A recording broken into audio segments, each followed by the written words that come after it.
Wow, that's a really bad way to start. Okay, so apparently, guys, we froze a little bit. My bad. But you know where I always start the shindig off. Today's date, October 3rd, 2018. And this is how the frack we got here. Or I should say how the frack you got here. Or how the frack we got here. But either way, we got here. I'm your host, most William Buchanan. And on how the frack we got here, we do talk about basically the stories that have happened uh, during this week, and really try to make sense of it all. So before I go into this big old shindig, I do have to sit there and say this is an adult podcast, which means adult content of adult language of an adult nature. Viewer discretion is advised. Please make the necessary adjustments to how you say, get the little kitties out of the room, or basically turn this thing off as it may not be for you, which is fine. We expect that. So with that being said, we're just going to go into it. So how can we put this in so many ways to sit there and say, what the fuck? Literally, what the fuck today? What the fuck in so many words as far as everything that is going on. And I say this as a continuation, really, of what we're running into going in November. And I've said it before and I'll say it again. Um, for all those in certain states, I mean this with the utmost sincerity I can think of. Guys, there's nothing wrong with active voting. I mean, lack of voting is what got us in the situation. So therefore, I wonder what would happen if we all participated this time. I understand a lot of you guys like yourself, because like me, I was a Bernie Sanders fan, and you know, he got screwed by the he got screwed by the Democratic National Convention. Hillary was the obvious choice. But like I said, you have a whole bunch of people, Russian interference, and you can go down the entire row of how she got to this. But pretty much above all else, lack of voting is how he got Trump. So speaking of Agent Orange, he's been a very busy buddy. And that's probably going to take the majority of what this podcast will be for today. So it's the one thing, honestly, we shouldn't be surprised about what Trump will say and do these days. We really should not. Simply put, the man has yet to apologize. And because he has yet to apologize, he has yet to do anything else. So he's going to sit there and run with it for as long as humanly possible. But this one, I believe, how can I put this in so many ways? If you don't know about the Kavanaugh situation, which is basically his pick for Supreme Court justice, and the fact that there is so much smoke around this man, Snoop Dogg or Willie Nelson should be nearby having a contest. Because that's the only way I can see it being that much smoke. I mean, that much effing smoke could be around this. But with that being said, if you don't know who Dr. Chrisley Bays Ford is, she's the one that came forward with allegations, of sexual assault that were done by this man. So, with that being said, it actually prompted them, aside from moving his nomination up to the Senate floor, but to delay the Senate vote by 1 week to allow the FBI to investigate the claim. I mean, granted, a lot of people are sitting there saying, well, an FBI investigation shouldn't happen. This should have already happened before. The Democrats knew about it. The Republicans are stalling. Either way, it shines a very bright light on what we consider, as I like to call it, we have a rape culture problem in America. We do. We have a rape culture problem. What I mean by rape culture is that we have a double standard when it comes to rape culture. To put it very shortly, a man can come back 30 years later, say he was abused by a priest. He was sexually abused by a priest. No one questions him. A woman can come back 30 years later and say that this man had sexually assaulted her. We question the woman. Now, if you don't question the man, but you question the woman, then obviously something is wrong. But if you sit there and brush it off as, well, she doesn't remember the event. Okay. But again, you didn't question the boy. You questioned the woman. And then that's why I was saying, like on my Off-Limits podcast, is that, yes, we do have a rape culture issue. And the thing about it is that a lot of people out there, men and women alike, do not want to sit there and acknowledge that, yes, this kind of stuff happens. And as you're seeing the hashtag Me Too's, the hashtags why did I report it, you're seeing the reasons why they didn't come forward. And all the more reason now where you think, as I'm about to play this clip, you think Agent Orange, you think he wouldn't do this. But I kind of feel like every time we think Trump's not going to do something, he just turns around and says, hold my beer with his little baby hands. And he does something that, to me, I just shake my head. I mean, he's mocked a disabled reporter. He's talked about special kids. He's talked about Latino Americans and talked about immigrants like they were just lower than dirt. He's talked about black people in the same sense as if, we're commodities. So I shouldn't be surprised about this. I really shouldn't be, but here I am.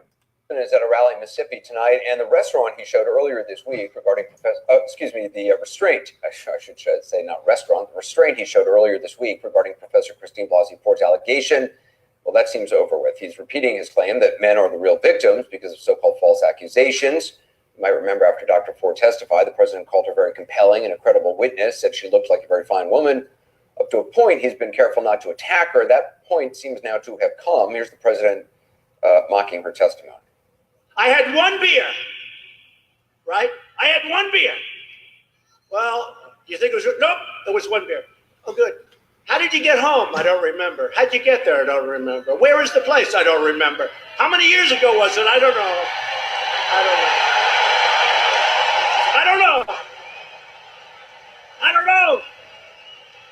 What neighborhood was it in? I don't know. Where's the house? I don't know.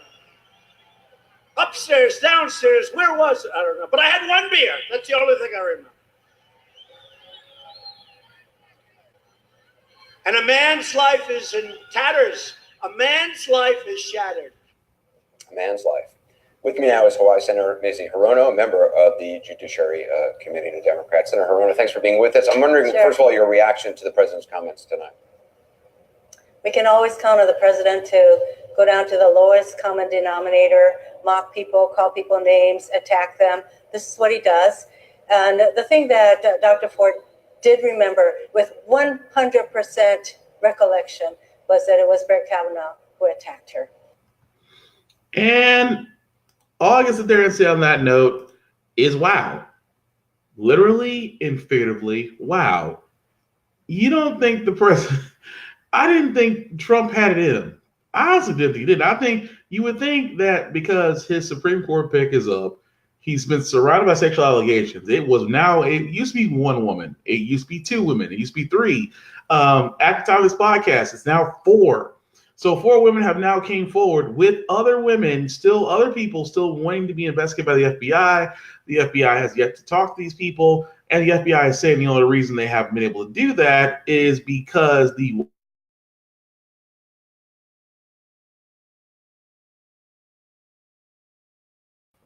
sorry guys, sorry about that. So yeah, so like you now have 4 women, like in Kavanaugh's case, 4 women have came forward, and literally, it's almost maddening to think that 4 women and other people are now coming forward. And Kavanaugh, if you watched the Kavanaugh hearing, I don't know what was worse, the fact that this man still had counters from when he was 12 to 13 years old, or he started crying, or he started being combative, or when the moment he was called an alcoholic, he sat there and he was like, I am not an alcoholic. How dare you? How dare you, sir? I was like, yeah, that's an alcoholic. That's an alcoholic.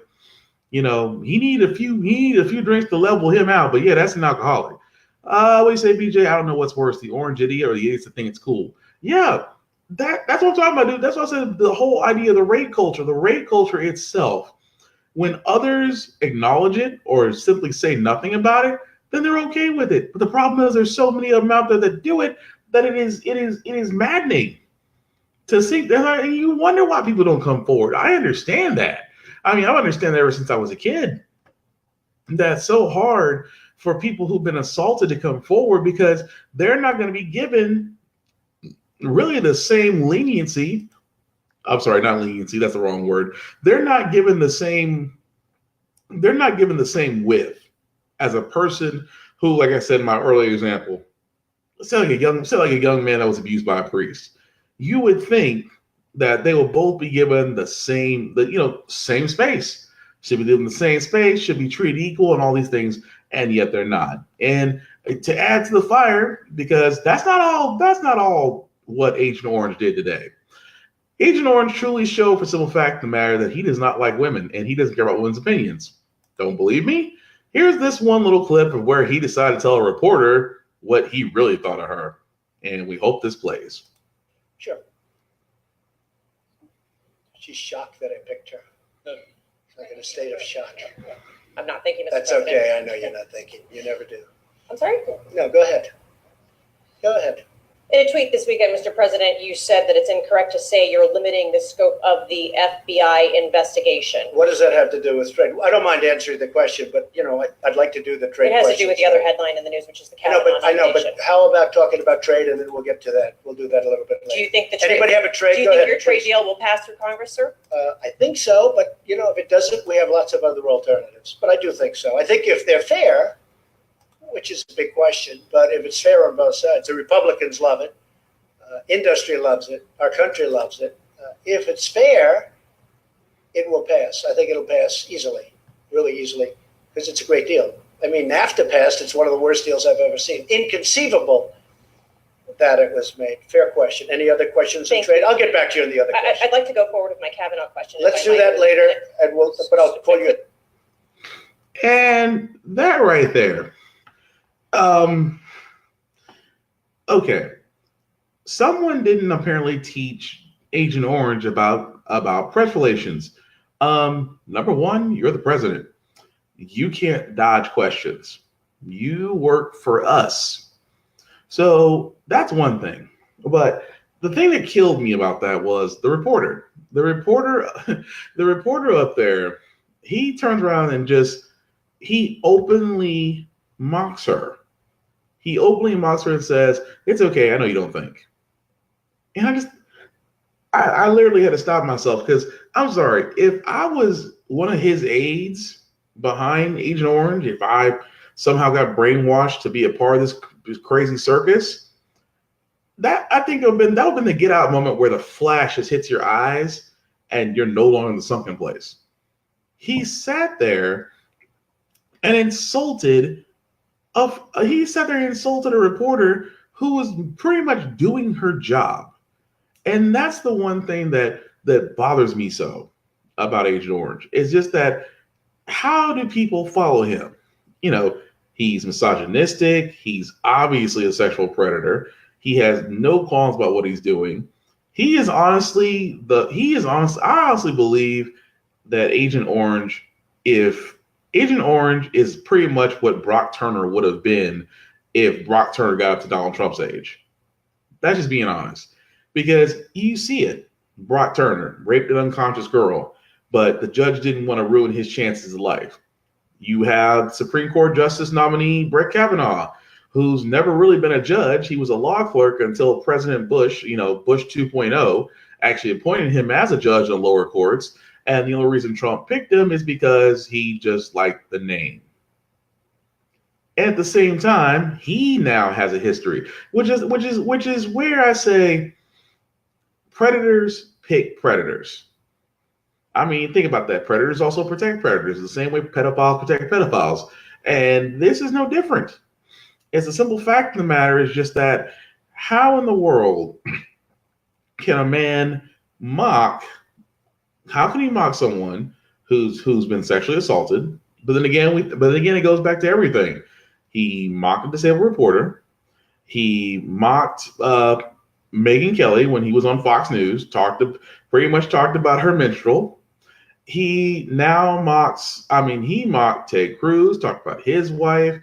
He talked about oh crap, he's got a list. But I can keep going down the list. But pretty much, he's mocked. He's insulted. He's made fun of, and the crowds that are there in his presence love him for it. That alone should tell you how worried we should be, because I don't usually like talking to Trump supporters because they don't how can I put this ever so nicely? They don't have the social skills, or if you disagree with their point, they don't want to listen to you, but they want to keep pounding their point into you like it's some sort of it's almost like a programmed religious person that can't think, but they'll spew out Bible verses because that's all they know. They don't know how to think. So you get that. And when you say BJ can't take him seriously when he's got to wear boxing gloves to cop a feel on his wife, damn. I mean, now that I think about it, we ain't seen Melania in a while, so the first hostage is really living up to her name. That's all I'm saying. But going forward on that, I just think to myself as the Kavanaugh, because the Kavanaugh investigation was only given a week, and they limited it. So it's like, what's the whole point of limiting the FBI when this guy has multiple women coming up to him and are allegedly accusing him of sexual assault? I'm thinking to myself, if I didn't do it, hell yeah, FBI, go wherever you want to go. Talk to whoever you want to talk to. My house, everything is open to you. I've got nothing to hide. That would be me. If a woman comes up and says, you sexually assaulted me. Oh, no, I didn't. And you can go get the cops. I'm like, you can get the cops, you can get TBI, you can get FBI. You guys can run ramshot through this place and you can question me. You can dissect my life apart. But hey, that'll be me, because to me that's vindication. That's like, after all said and done, it's vindication. But Kavanaugh has the course, which there's also a very SNL skit, which I was going to talk about later, where he literally talks and says, well, if the committee asked for it. And this is the one thing that honestly kills me about Republicans. No one ever takes responsibility when the shit hits the fan. Everybody literally crashes over themselves to get the spotlight when it's shining. And you're right, BJ. They are. I won't say, you know what? I don't like saying socially retarded, because retarded's an insult. I will say they're socially. I won't say they're socially impaired. I won't even say socially impaired, because they have no problem talking to people. I will honestly say they are logically impaired. Yeah, let's go with that. Logically impaired, because that's what they are. Because all they hear and what they see is what they go by, because it sounds good.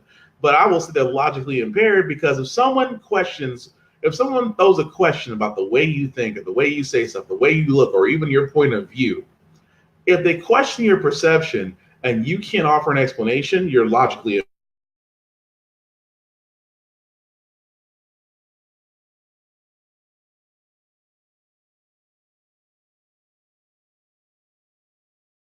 All right, sorry about that, guys. So I'm logically deficient. We can go with that too, BJ. I go logically deficient too, but either way, I mean, it's just the whole thing about it is, this is the reason why it is so difficult to have a conversation with these guys, because they're not trying to have conversations.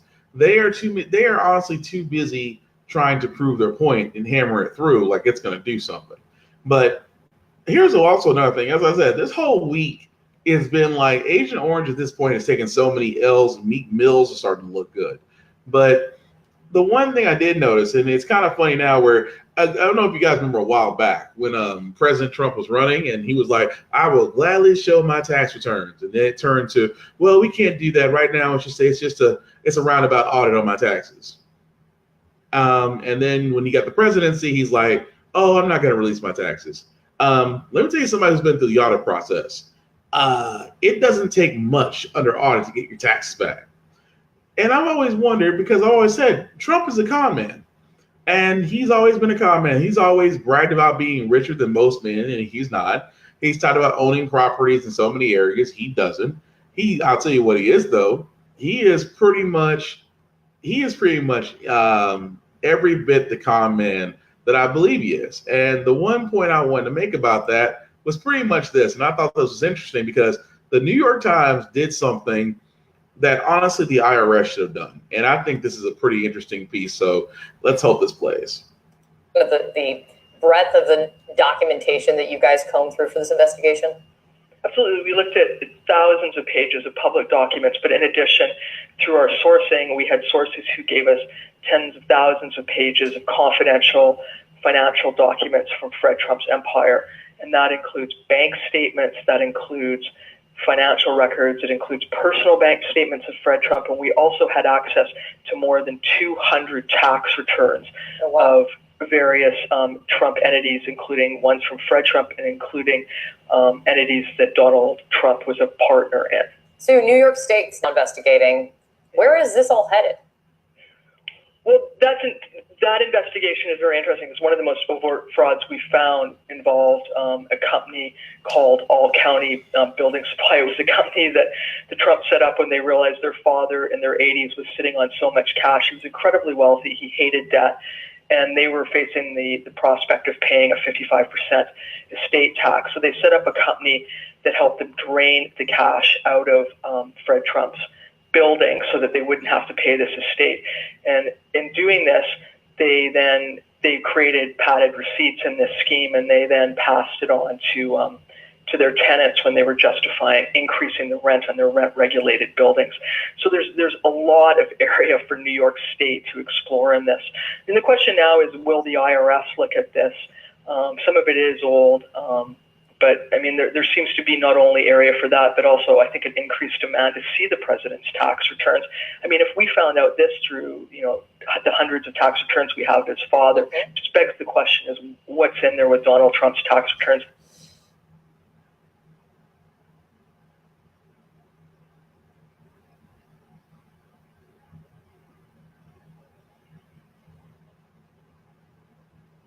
Mm-hmm.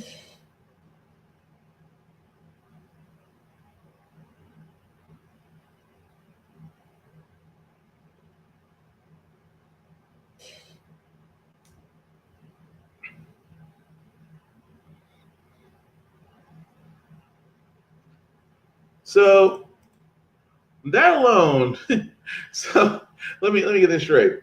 And there's two things that just interesting. And you're right, BJ. They're not going to listen, but we'll try to silence everybody's opinion. You're right about that. And we say, Vaughn, hey, Vaughn, what's going on? He is a turd in the wind. Well played, sir. Well played. And we say, BJ, Agent Orange is the Joel Osteen of politics. He is the Joel Osteen of money. I'll give you that. Because, like I said, the man himself, like I said, con man to the end, really. Because how in the world could you sit there and say that yes, he has learned. You know what? As one person said it, that Trump is literally Madoff before Madoff was known.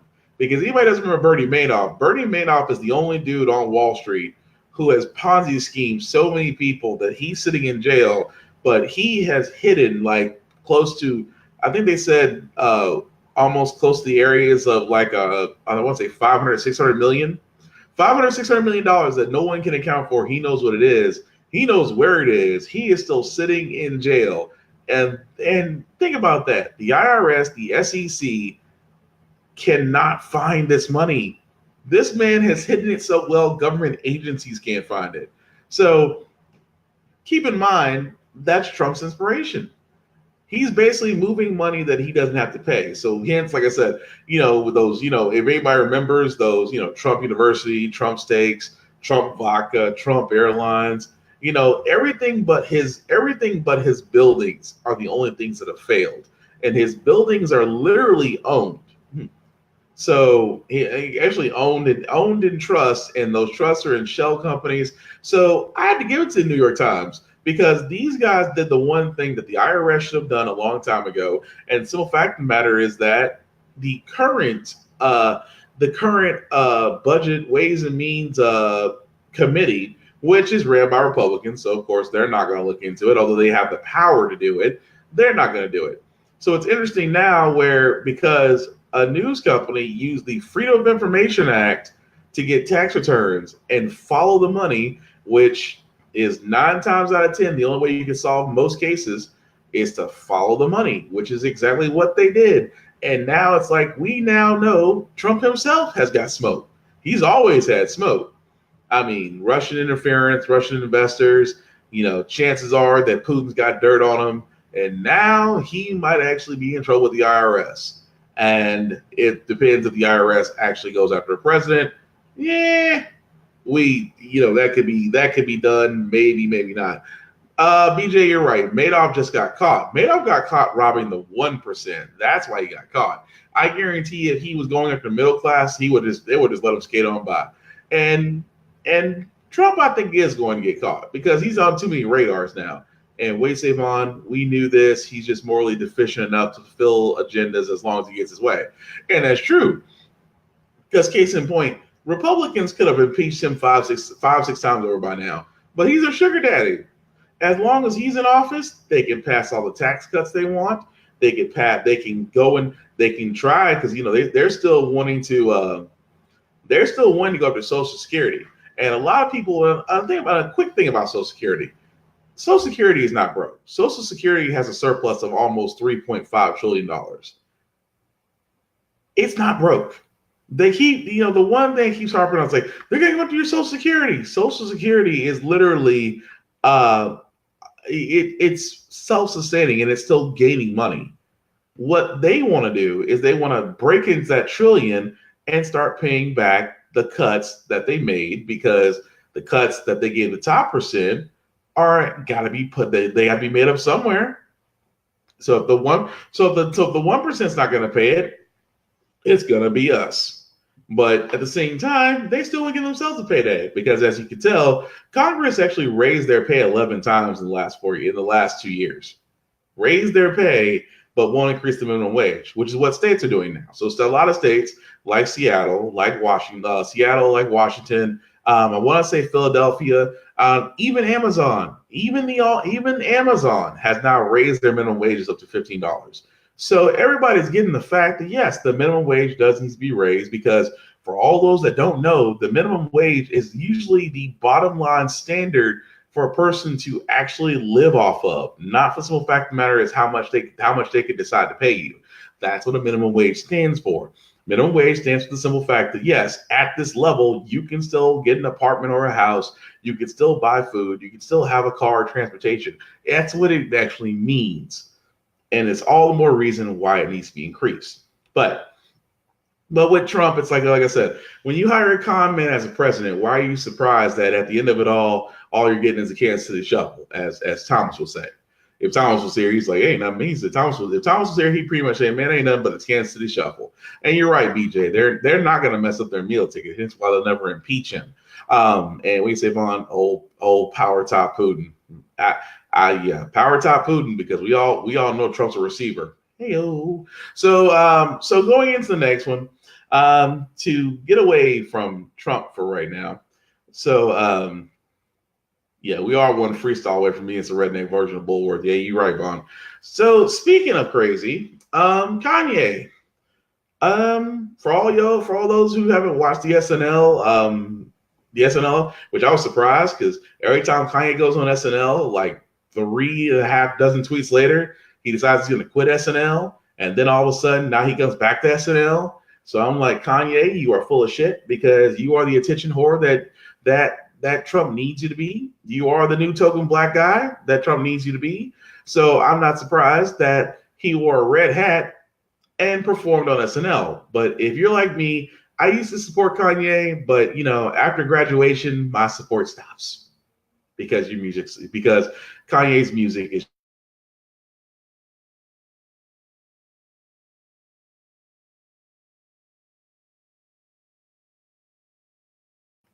Wow. The funny part was I mentioned Kanye.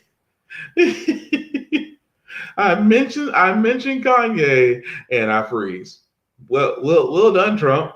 I guess I can't talk about the house slave. I guess I can't. But you know what? I'm gonna talk about him anyway. So anybody who's paid attention to what Kanye has literally been up to. So I don't know how many people he is a hoe. Let's just be honest with you. Oh, BJ, Kanye ain't gonna sell them bath salts. That's the Kardashians doing. Come on now. They turned Bruce Jenner into a man. They gave Lamar crack. I felt so bad for Travis Scott, and as you can tell, they took Kanye to the sunken place and kept him there. He only comes out there in flash photography. I keep waiting for him to run to one black dude and go, "Get out! Get out!" I keep waiting for it. I know it's not gonna happen anyway. But here's the funny thing, because as Saturday Night Live was going off the air, Kanye decided that he wanted to preach. Tryna. You see, they laughing at me. You heard them, they scream at me. They bullied me. They bullied me backstage. They said, don't go out there with that hat on. They bullied me backstage.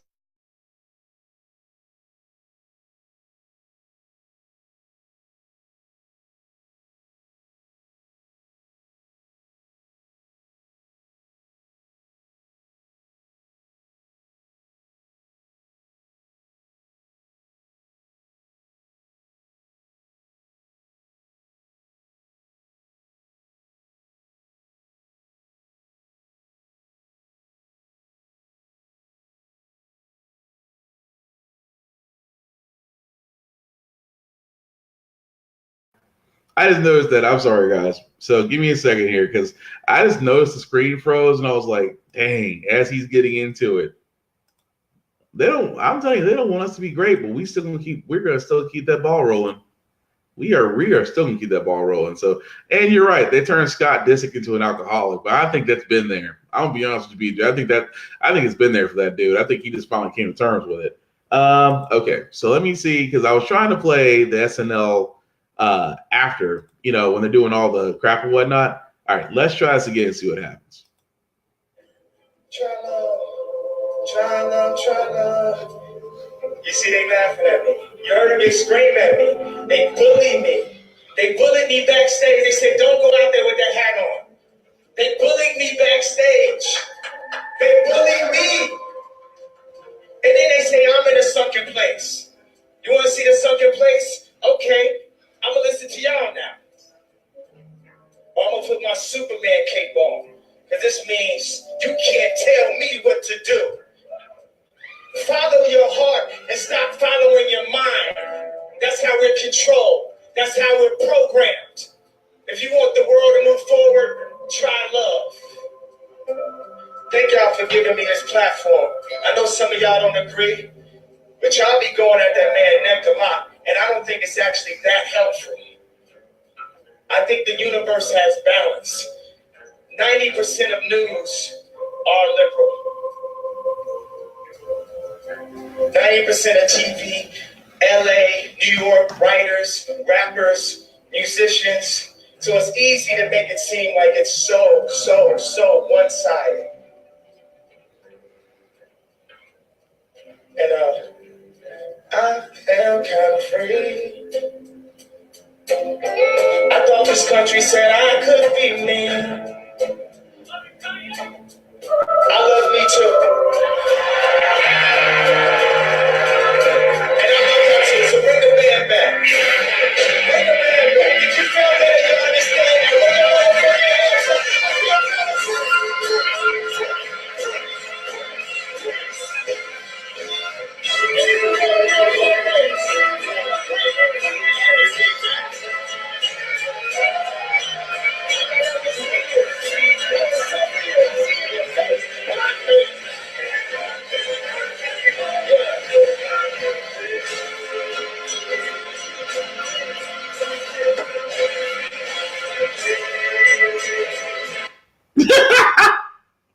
Okay, so okay.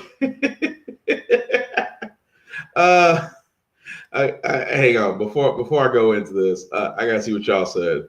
Yeah, Vaughn, you're right. Corey Holcomb said the whole Kaepernick shirt manga is him looking protect. Yeah, he's one backup. That's the whole thing. You're right. Corey died. I mean, I haven't watched the 5150 podcast for this week, but I'll agree with that. Yeah, he's trying to get protection. We say BJ, they're not bullying this bitch ass. He's just getting criticized, just butthurt. Oh yeah. Bullies. We say Vaughn bullies. Someone needs to bully his ass to better music. Let's talk about the skill. I might ban him for rhythmness. Well, I mean, his music has been shit since 808 and Heartbreak.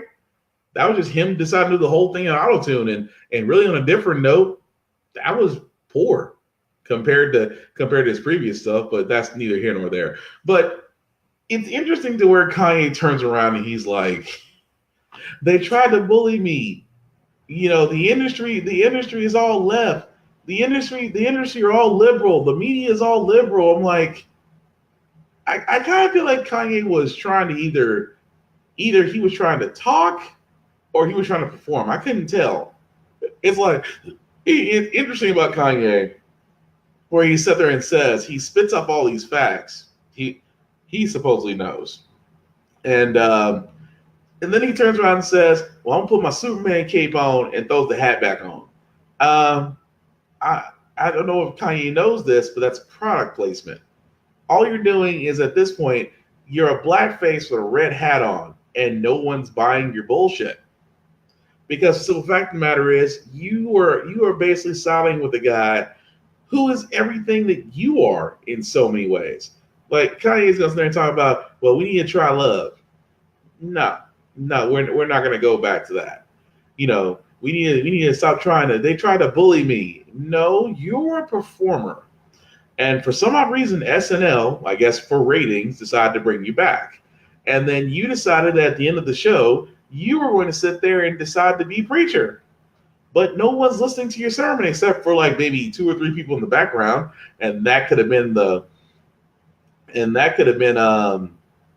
drunkenness or actual Trump fans. Hard to tell because they usually are one and the same. But when you sit there, you look at it, I'm just like, why in the blue hell is he still trying to go this route of simply saying, well, I think we just need to work with the president? And I'm like, no, Kanye. The fact that you changed your name to Ye, well, first off, you ain't Prince. Let's just go and get out the way. Prince never had a bad album. I mean, correct me if I'm wrong on that, Bond, but Prince never had a bad album. So, he can call himself the artist all he wants to. The dude was and still is a bad man, in my opinion. God rest his soul. But Ye changing his name to Ye. And then I was trying to find a video on this. I couldn't find it. But for all those that don't know, you do know that Kanye decided that we need to abolish the 13th Amendment. And then he apologized. So the interesting thing about this is that he apologized. I'm like, wait a minute. He says banning the 13th Amendment, the one that pretty much says slavery is illegal. And he wanted to ban it. And he's like, well, that's how we make everything great again. So you have people that are coming out and that are trying to defend this and trying to lead to something else. And I'm just thinking to myself the entire time before I play this video, because I know it's a Fox video, so just bear with me. I tried to make it as short as humanly possible. Bear with me. Before I get into that, what did you guys say? Can someone call you with a box of bootios? Damn it, Vaughn, you beat me by half a second. Kim K is getting his bootios. Well, that's some silicone booty. Kanye likes a silicone booty. And she's at least being useful. He's just out here bullshitting.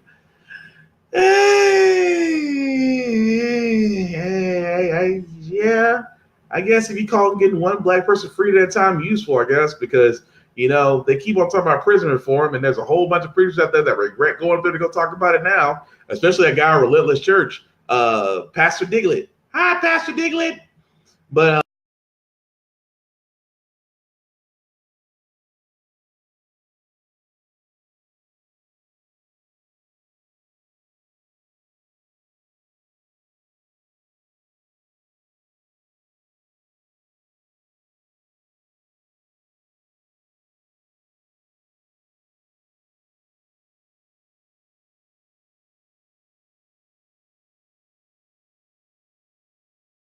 He also criticized Democratic policies and liberal bias in the media. They bullied me. They bullied me backstage. They said, don't go out there with that hat on.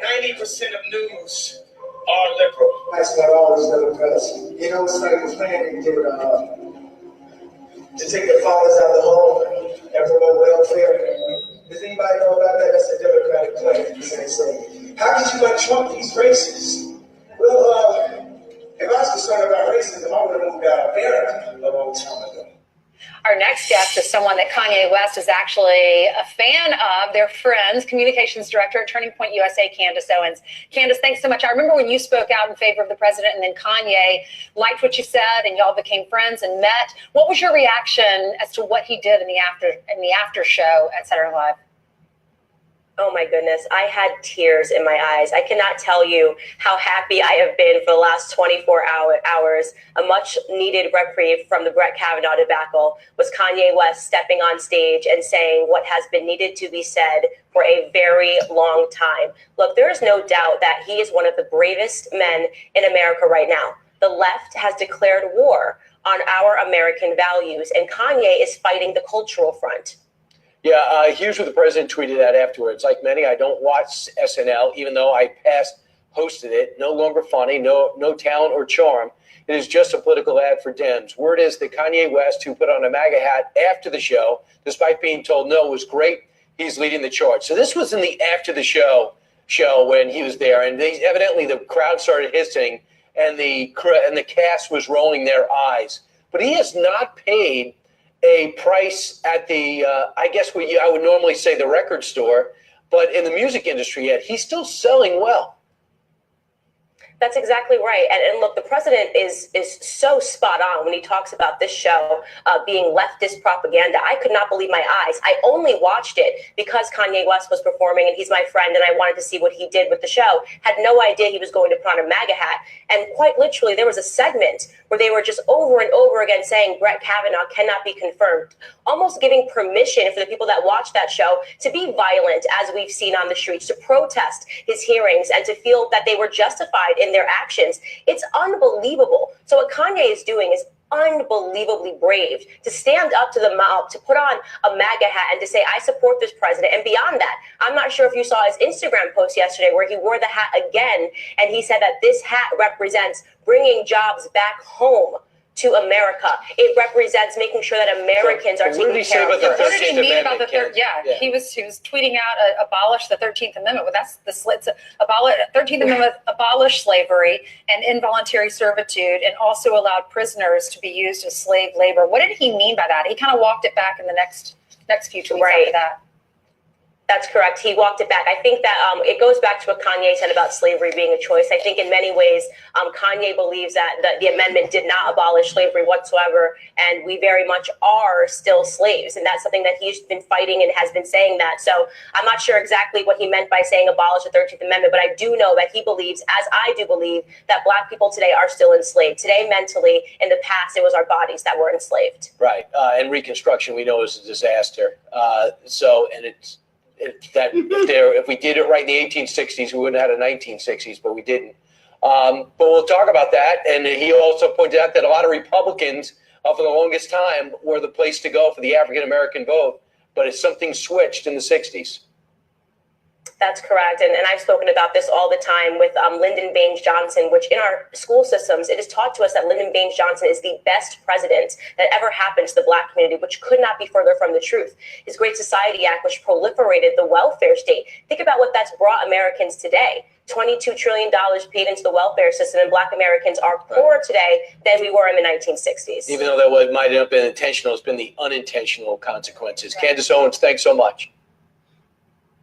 All right, so you guys apparently have the same idea I do about Candace Owens. Yeah, this girl's like a fertilizer store. You ain't kidding, Vaughn. She's a human poop emoji. Yeah, that's true. It's the thing that kills me is just that I know I talked about this on a previous podcast was perception. Perception for the simple fact of the matter is just that, Fox News is state news. Let's be honest. Fox News will never say anything bad about Trump. But if someone goes against what they consider leftist propaganda, they're hailed as heroes. Kanye supporting Trump apparently gets Candace Owens, gets her attention, her motor running. Like, I can't believe my friend, but I don't understand why he said to abolish the 13th Amendment. I'm sure he means well, but I don't understand. No, because you don't give a shit. If anybody with a smartphone or access to Google can literally look up the definition of 13th Amendment.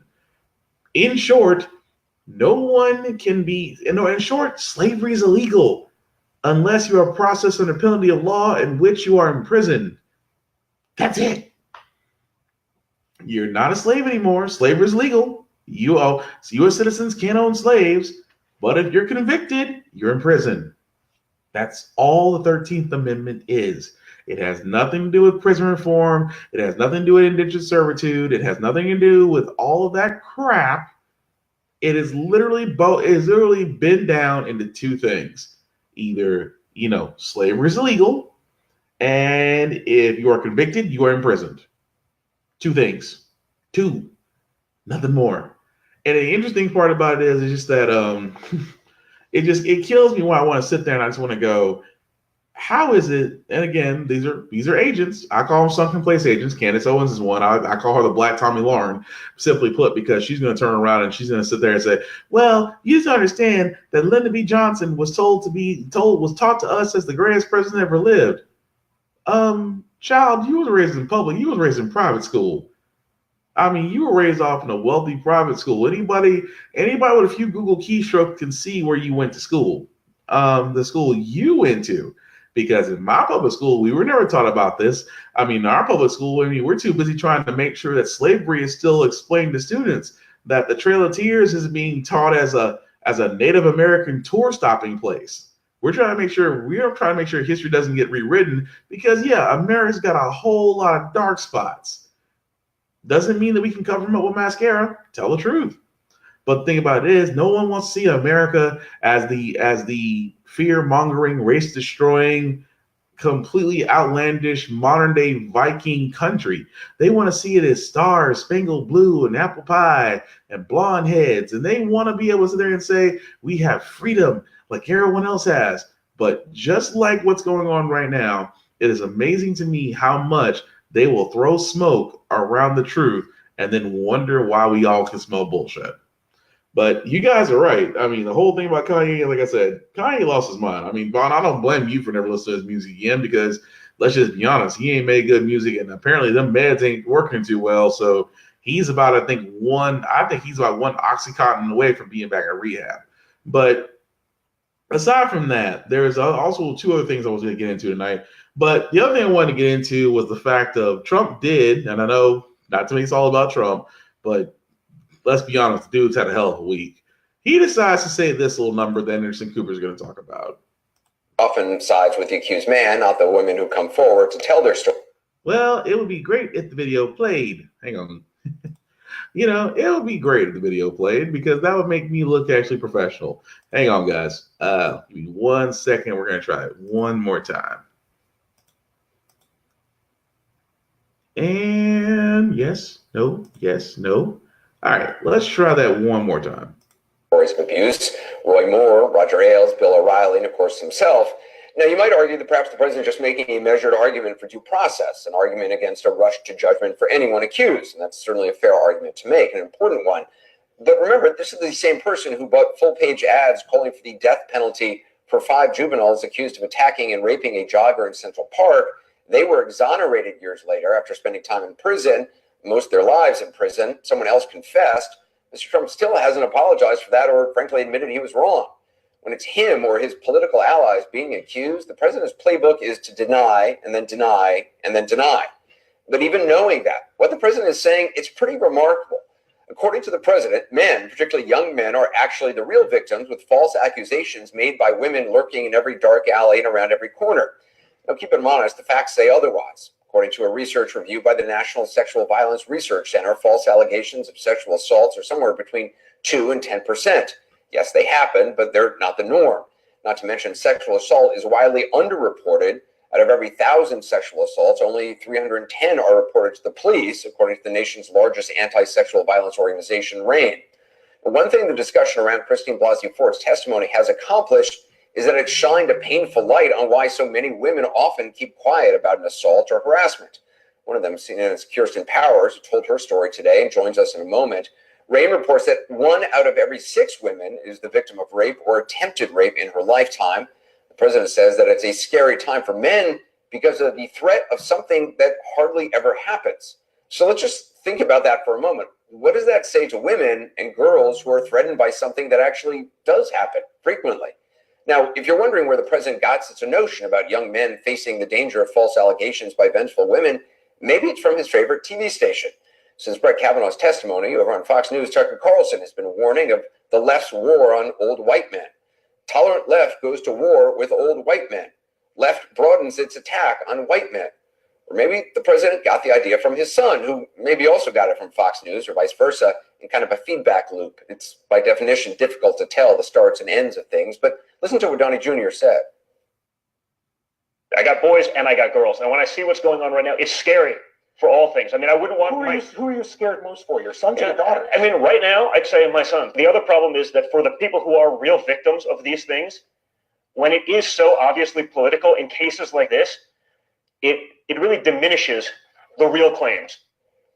He's less concerned about the safety of his daughters than he is of his sons. That's certainly his prerogative as a parent. It's his opinion, but it doesn't align with the facts. Now, again, the data is 1 out of 6 women will be the victim of rape or attempted rape in her lifetime. The minuscule chance of being falsely accused in comparison, really nothing to be scared of. So, again, And that's the one thing I wanted to point out about that one. The one thing I wanted to point out about that is the simple fact of the matter is, number one, the simple fact of the matter that he sat there and said it's a scary time for men. No, it's not a scary time for men. Let's be honest. And I've said this once. I'll say this again. At me if you want to. If you are worried about sexual allegations toward you as a guy in today's society, then you are already suspect by that statement alone. And I mean that. I mean, any guy who just goes about his life and is cool as a cucumber and just and is a decent human being never has to worry about sexual allegations. No accusations of sexual assault. You don't have to worry about any of those things if you're doing what the fuck you're supposed to be doing. You know when guys say that, when guys sit there and say they have to worry about sexual assault, that tells you off the bat that they're already guilty of something, or the simple fact of the matter is that their behavior leads to that. Because the argument I always keep hearing about is, well, sometimes girls will sit there and make up false accusations. Sometimes girls will just, take it and run with it because they have the power to do it. And here's the one thing that I keep saying every time I hear that argument.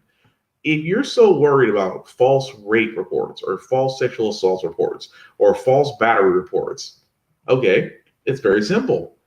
Enter in legislation that pretty much sit there and say, if you are found guilty of falsely accusing an individual of rape, sexual battery, or things of that nature, then you will be prosecuted. Imagine what would happen. For all those talk about, well, it doesn't protect the guys. Now you have protection. But I still think that needs to be put in place because that keeps everybody honest on both sides. Now, that's not saying that's not going to, now that shouldn't deter anybody who has assault or rape happen against them.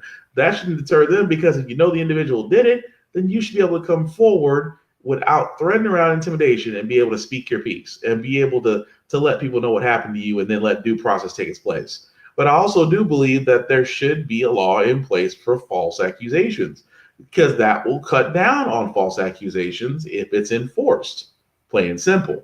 But to say it's a scary time for men is bullshit, because I've never had to worry. I mean, I have plenty of people that I hang out with, and I've never had to sit there and wonder to myself, I wonder if Karen is going to file sexual assault against me. I mean, all I did was hug her. I mean, I just talked to her, treated her like a regular gentleman. Oh, I hope to God she doesn't go to the police and say I did something. It never enters my fucking mind, because you can act like a fucking decent human being and just be a fucking decent human being to other people. It's not that fucking hard. But when I hear guys say that, I immediately go to the simple fact of the matter is, you guys are fucking guilty of something if that crosses your mind. Let's just be, I mean, you can at me on that all you want to, but show me a situation to where if a guy has to worry about sexual assault, that he hasn't already been guilty of doing something and is already pretty much on the hook for it. You correct me if I'm wrong, but that's what I get out of it. Guilty ones will always tell themselves. That's just being honest. And you're right, BJ. Trump Jr. has the most punchable face I've ever seen, which is interesting to me that they go to a guy who was just literally caught with another woman, and his wife had the most rapidest divorce I've ever seen in my life. I'm like, this man is now dating and marrying the side piece, because he couldn't keep it in his pants for his wife, and you're gonna go to him and say, who are you more worried about? Your daughters or your sons in this day and age? And you go, well, it's my sons. It should be equally both, you irresponsible bastard. You would think so, but then he goes, no, it's if I feel like it's my sons right now. And you're right, BJ. He does have that face that just screams to get punched. And I don't want to be violent, but it screams to get punched. I cannot make that up. But the last thing we're gonna go over today, just to get away from that, is pretty much I say it's a nice story, because anybody who remembers Eric Reed, the other guy who was taking a knee with Colin Kaepernick, stick around to the end, because I definitely like what he said when he got re-signed.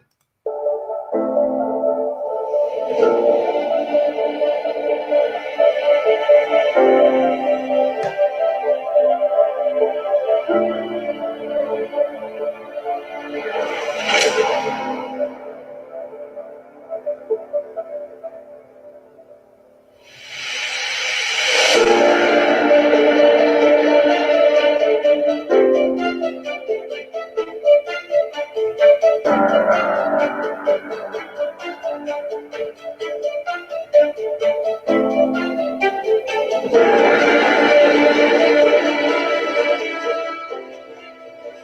year will be 2019. It'll mark 400 years since the first slaves touched the soil in this country. That's 400 years of systemic oppression. That's slavery, Jim Crow, new Jim Crow, mass incarceration, you name it, the Great Depression. They come out with a New Deal. Black people didn't have access to those government stimulus packages. The New Deal set up what is known as a modern day middle class. We didn't have access to those programs, the GI Bill, Social Security, home loans, none of that. So this has been happening since my people have gotten here. And so I just felt the need to say something about it.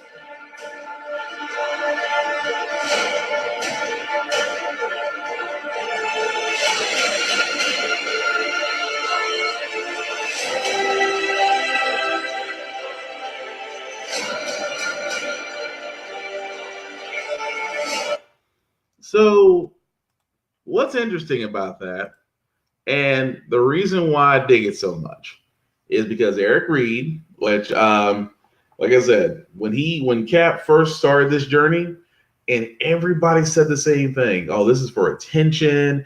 This isn't really about anything. He's not getting playing time, what have you. And then once his contract with the 49ers and no team wanted to sign him, then it was like rubber hits the road. Cap has already proven the fact that he's in it for the long haul. And Eric Reed was also meeting with him, and nobody was signing him. But, you can call it fate. You can call it happenstance. You can call it just the injury bug that is plaguing a lot of NFL teams. Regardless of what actually got Eric Reed to the Panthers, it is interesting now that when he signed, he went into that illumination where he sat there and said something that was so profound that I had to go back. I was like, I had to give this man props. I mean, not only does he was accurate as far as that being said, he was accurate about the new deal that was set up that did not give access to African Americans, which is kind of funny because, Black Tommy Lauren back then sat there and said, well, we were, when they created the welfare system, which was around the time of the New Deal, and she tried to sit there and say that, well, it was being disenfranchised to blacks, and at the same time, you have Eric Reed who was spitting the truth. They didn't get access to any of that. So it's interesting to where he as he spits historically the struggle and ongoing struggle what's going on right now. You see Black Tommy Lawrence saying on Fox News and Friends talking about the left is attacking the right. And you see which one is woke, and you see which one is might as well be Samuel L. Jackson from Django. But I have to give props to Eric Reed because he's still going to stick to it. And like the question of the matter says, I still think he will take the knee. I mean, it's just like me. If I'm in the areas where there's a national anthem being played, oh yeah, I'm going to take a knee. I'm still taking a knee. Let's just be honest about that. Because that's my thing. I mean, I still take a knee because there's still injustice. I mean, just like in Nashville. I mean, Daniel Hambrick's killer is charged with homicide. Now, will he see jail time? Maybe. I mean, like I said, with our history, our history of law enforcement and black people and unjustified killings, right now there's only one cop that I've seen actually go to jail for 15 years. One. I mean, could it happen with Daniel Hambrick as far as he going into jail for this? True. I mean, aside from Amber Guygen, who's actually still in Dallas about to see her trial for manslaughter, it took the police chief of Dallas so many days to fire her because apparently they need to do an investigation on a confessed killing of killing Botham Jean when she was in the wrong from Jump Street. So I'm not saying that in all this being said and done, when it comes down to justice, it's the reason why we take a knee. It's the reason why we protest. It's the reason why, we pull our dollars away from other areas. And so, we say BJ Cap was the face of the movement and Eric Reed wasn't. That's why he was signed. That's possible. I'll be honest with you, that's possible. I still say the injuries that all these teams are getting lately are the reason why they can kind of look. I mean, if two of the safeties from Carolina Panthers didn't get hurt, I honestly think they would look toward Eric Reed's way. That's just me. I just think that, because I say to me it was a combination of perfect storm. It was the defensive backs. The defensive backfield for the Panthers was almost depleted. He's healthy because he's sat out, I want to say, just as long as Kaepernick has. So, he's well rested. And at the same time, he's not Cap.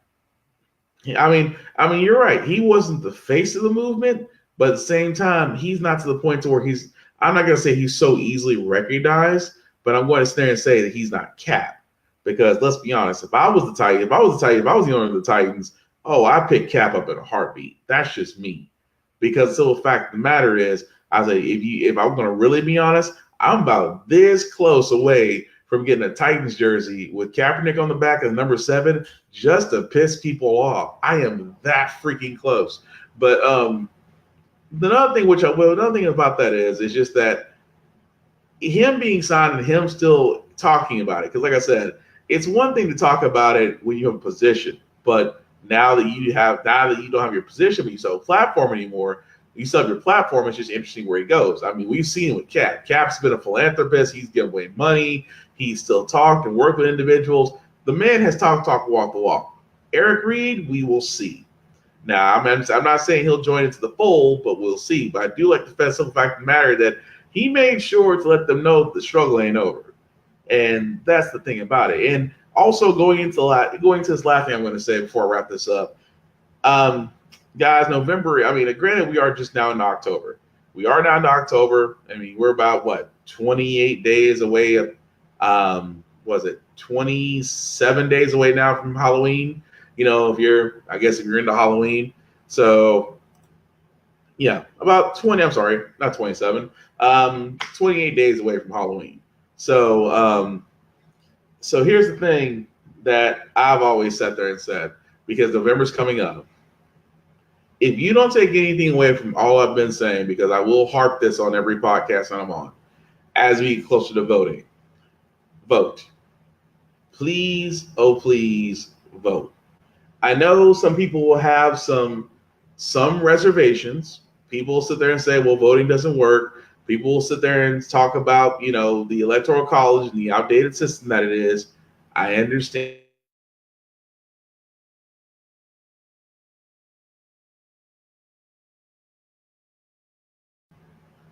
Like, don't get me wrong, I understand. But here's my explanation. Complaining has gotten us nowhere.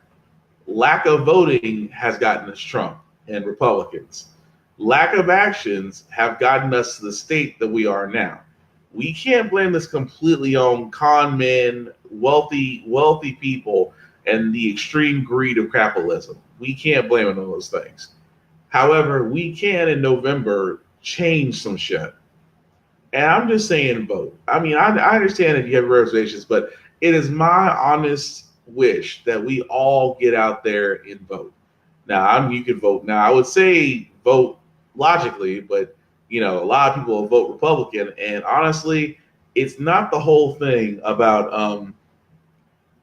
to me, it's like anybody who votes Republican, and I'm not trying to sway people out there. I'm only presenting what I believe to be as fact. Anybody who's voting Republican is honestly a pedophile or just a person trying to collect their own person, or a rich person trying to protect their money, or you're a corporation because corporations steal people too. But y'all keep that bullshit in line until I see a corporate person get executed in Texas. When I see a corporation get executed in Texas, that's when they sit there. That's when I believe corporations are people. But until that happens, bullshit. But again, it's the whole thing about voting, guys. I would say vote. There's so many good candidates out there. And of course, in my state of Tennessee, I'm sorry, Marsha Blackburn, because I know your fans watch this. Fuck you. You are what's worse for Tennessee. And honestly, you are a Trump supporter to the point to where your knees still have carpet burns. Yes, I said it. At the same time, I'm not saying you guys should vote Phil Bresson, although I voted for him twice and I have no issues with the guy. I personally think he did a great job when he was mayor of Nashville, and now that he's running for Senate because he did a good job as governor. Again, I have no issue with the man. All I'm saying is that before you guys vote, do your research on the candidates. Decide if what they're pushing for aligns with you. and then make the informed decision. Because I've always said it best, an informed community can make a hell of a lot better decisions than an uninformed one. Because an uninformed one gives you Donald Trump. So what do you say, Vaughn? Come on, we can't blame 80% of rich white men. Well, yeah, that's the I mean, we can go into oligarchy and the simple fact of how it rules and the Rothschilds and all of that crap. But when it comes down to it, it's only the fact that it depends on the will of the people. Like, I can't imagine, and this is not to be sexist or not to be assuming, but I can't imagine a lot of women are going to go the Republican way. Not after what these 2 years have put y'all through. I can't imagine a lot of black people voting Republican, considering the simple fact of the matter is that the lack of empathy that we get from unlawful police shootings. I can't imagine it, but I can still see some people going, I'm still going to vote for him. But if there was 2 wishes I did have, for all those that are living in Kentucky, and for all those living in South Carolina, and for all those living in Utah, please, oh God, do not vote for Robert Orrin. Please do not vote for Lindsey Graham. For the love of God, please don't vote Mitch McConnell, because those 3 senators are literally the most racist piece of shit in Congress. I mean, they are 3 of the richest senators in Congress, and yet they come from 3 of the worst income states in the U.S. That alone should tell you something.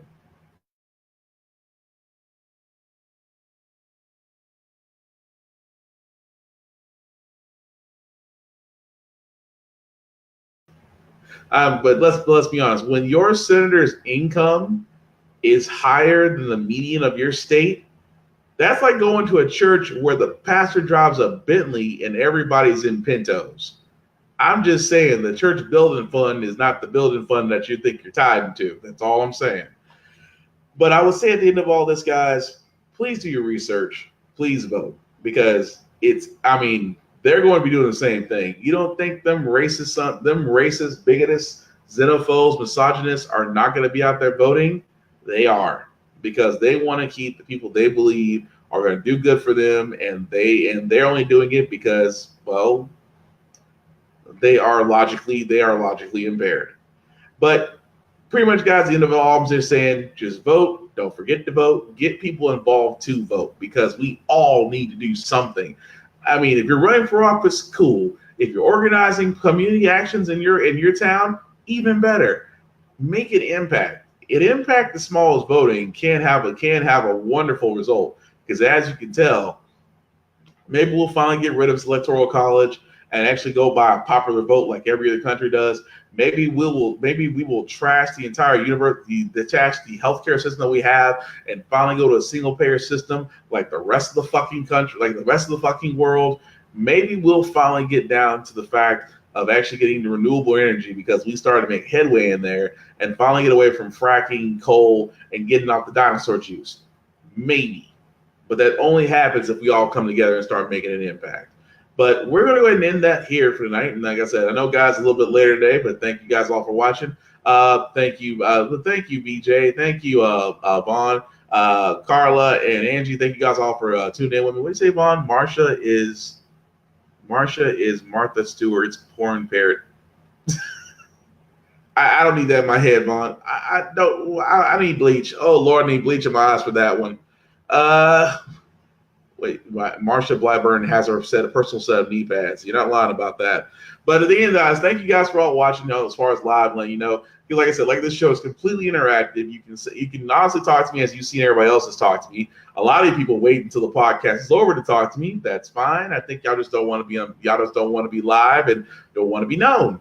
That's cool too if you want to be anonymous. I mean, the whole thing about getting conversation is open. So aside from this, How the Frack We Got Here, which usually happens every Wednesday from 9 to 10 p.m., I do also have my other show, Off Limits Podcast, where nothing is off limits, every Saturday from 3 to 5 p.m. Also, Vaughn, the man I just sat there, and the man, the myth, the legend that I just explained, also has podcasts of his own. He actually has the I Get That Reference VSTs, for all those who know what a VST is. It is just a 30-minute podcast where he just goes over just a variety of news, video games, music, things of that nature, which is always fun to talk about. He also has Rhythmness, you can reminisce over the rhythm, where he goes over several different music selections. He actually goes by a 4-tier system, and actually is a very interactive show as well. He also has Random as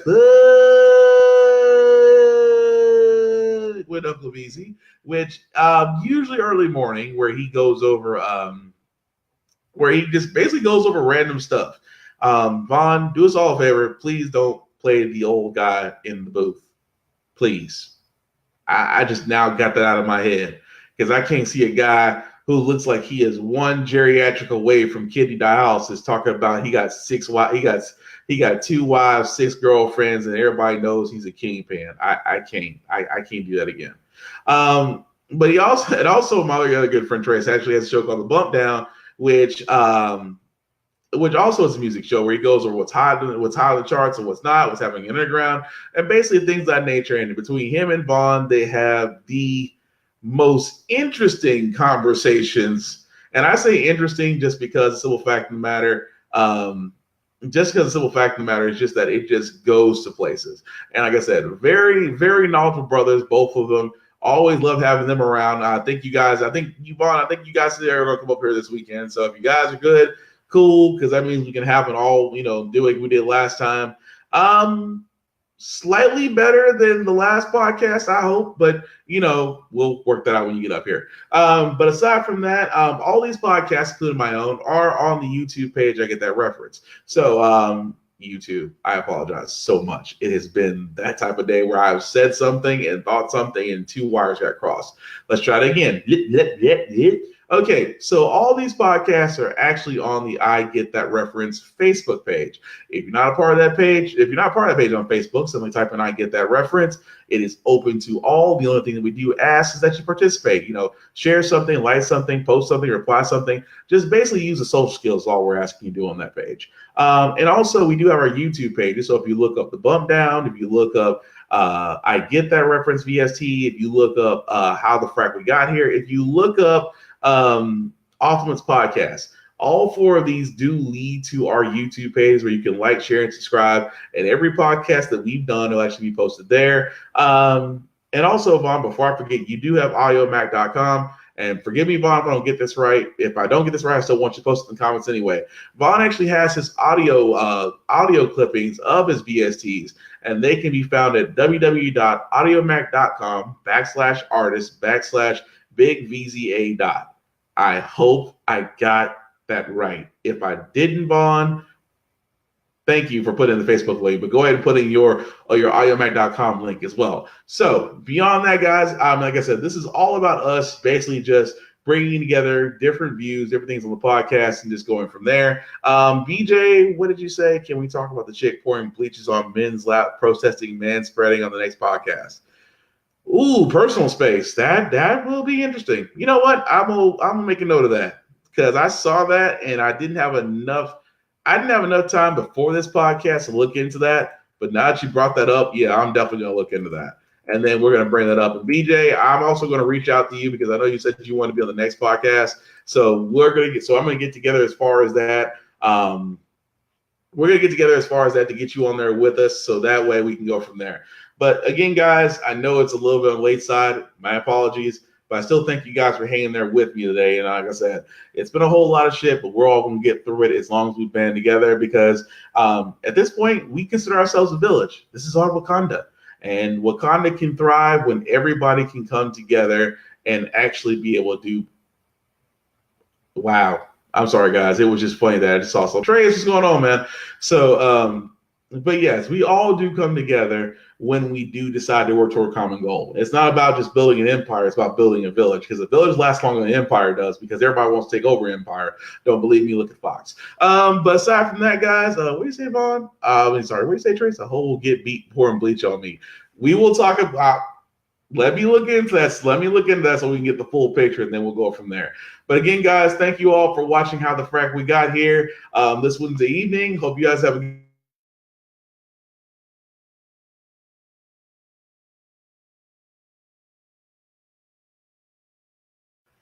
And just as I'm about to finish, so sorry guys. So I was just saying that, and thank you for putting the links. I really appreciate it. So thank you guys for all watching. Like I said, we're basically have a village mentality when it comes to this, because the simple fact of the matter is an empire doesn't last long, a village lasts forever. Only because you can teach a village to be strong. You can only defend an empire once you've crushed everybody beneath your heel. But beyond that, this has been the How the Frack We Got Here podcast for this evening. Thank you guys for all sticking around. Like I said, for watching us live. And if you come back home and play it back, still respond to it anyway. I still want to hear people's opinions. But aside from that, this has been How the Frack We Got Here. I've been Will Buchanan. Peace.